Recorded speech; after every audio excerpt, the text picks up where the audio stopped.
ኣብ ሆስፒታል ምስ ሓረስክን ካብ እግሪ ናይ ቆልዑ እተን ነርስ መርፍእ ወጊአን ደም ወስዳ ናብ ከምዚ ካርድ ዝመስል ነገር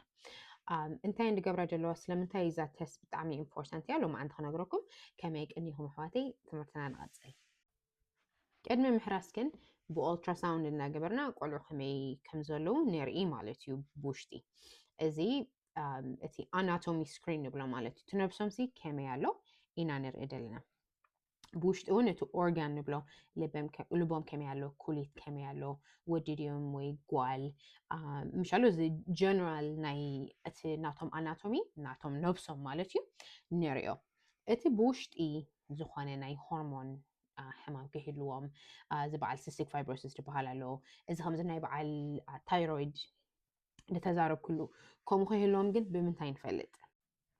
حجي إذا newborn screen أنت بزح نجرد نجرنا ناي هرمون ناي قولا خمي كم زلوا زخانة ناي metabolic إذا مكبي كبر على خلا خدمة ساقم كيهلوام إذا sickle cell دبحال بعال أنيميا قال كيهلوام cystic fibrosis كيهلوام كالي حمامات كيهلوام بمتين فلت بزي نفلت حجي إذا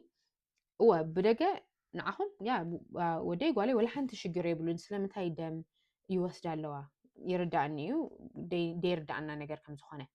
إذا جن إتي تجمع كيمة فليتنايو أب ساعاتو ناي حكم النادر اليوم تخينو خنقبرو لهم يلا نقبرو نجار ده بس حاجة زي نورمال مات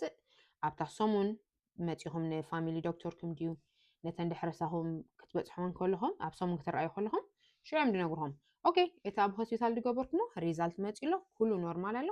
ደሸግራ ይኮነን ምስ ፋሚሊ ዶክተር ክንቆጽሉ ይብልኹም ናይ ገሊዮም ኣሎ ኸዓ ኣኒማ የጨርሖም ቶም ቆልዑ እዚ ቆልዓ እዚ እቲ ታለሲሚያ ድበሃል ኣለዎ ወይ ኣለዋ ወይ ከምዚ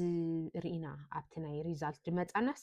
እዚ ቆልዓ ከምዚ ኣለዎ ከምኡ ስለ ዝኾነ ኸዓ ሪፈራል ክንሰድልኩም ኢና ናብዞም ስፔሻሊስት ናይ ልቢ ፀገም ድዩ ናይ ዝኾነ እዚ ሜታቦሊክ ፀገም ድዩ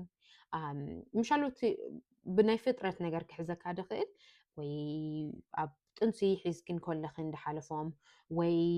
ብጀነቲክ ኣብ ስድራ ቤትካ ድሓልፈካ ነገር ተሎ ብንዕኡ ርኢና ሽዑ ናብ ፋሚሊ ዶክተር ወይ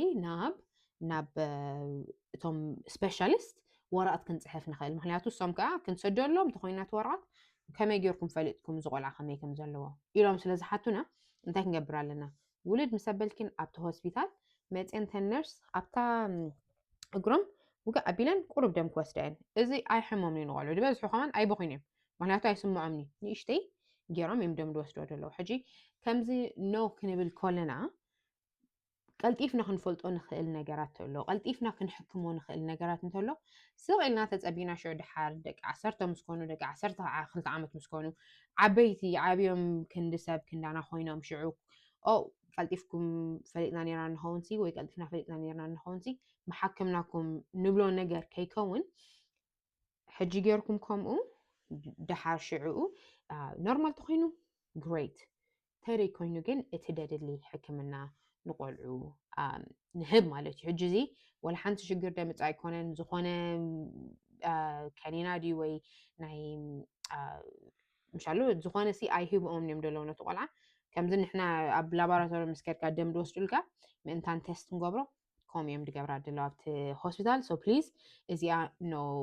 ደምባል ከም ሓፍትኹም ኣነ እዚኣ ግበርዋ እየ ድብል at the end of the day ግን እዚ ፈሊጥኩም ኖ ትብሉ ተለኹም ንምንታይ ኖ ትብሉ ኣለኹም ክትፈልጡ ኢለ كم تقول لك زي دبلو زخان حتى تقول لكم أبتكم من صحف لي نحجي جن بروكليتي